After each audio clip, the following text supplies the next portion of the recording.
Salut à tous, aujourd'hui je vais faire une petite vidéo très courte. Je vais vous présenter le Keystreamer Liman. Car quand on commence à avoir beaucoup de calibres, là je commence à en avoir un petit paquet quand même de calibres différents à recharger.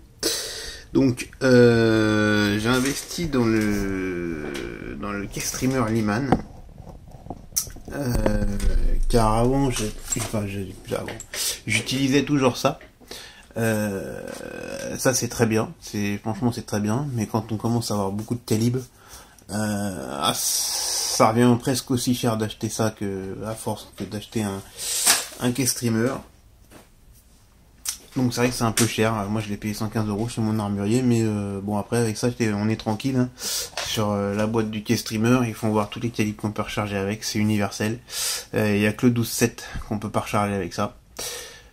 Enfin qu'on peut pas recharger, qu'on peut pas redimensionner la douille, on peut pas raccourcir, donc franchement voilà, après on est tranquille, hein, même avec des calibres entre guillemets anciens, d'armes anciennes à poudre noire, on peut vraiment tout refaire, tout recouper, enfin voilà, c'est indispensable en fait quand on commence vraiment à recharger. À vraiment refaire un peu dans tous les calibres quand on devient passionné. Bon, c'est une vidéo bien sûr présentation qui est pour les novices, hein. Je vais rien apprendre aux gens qui sont éclairés dans le rechargement. De toute façon, j'en ai pas la prétention. Donc le fonctionnement c'est très simple. Enfin déjà, c'est livré bien sûr le Keystreamer. Il y a une petite clé à LED.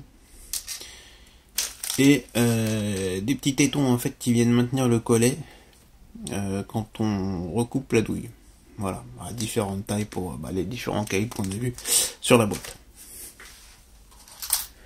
Donc là j'ai une douille ici qui a besoin d'être recoupée. Car mon pied à coulisse, la longueur elle a été étendue, enfin elle est plus bonne. Donc ce qu'on fait, on prend une douille témoin pour régler l'outil. Bien sûr la douille il faut qu'elle soit normal Fati, hein.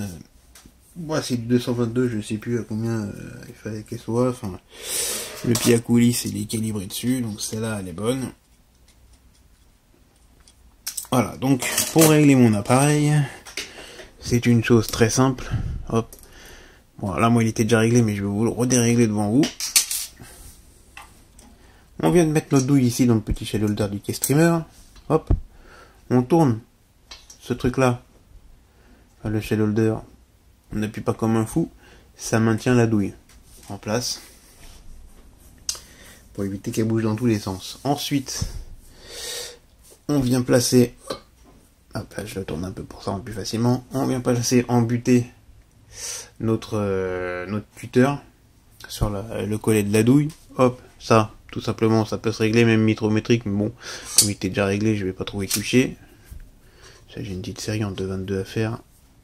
Hop, on vient refoutre un petit coup de clé pour le serrer, le contre-écrou. Voilà.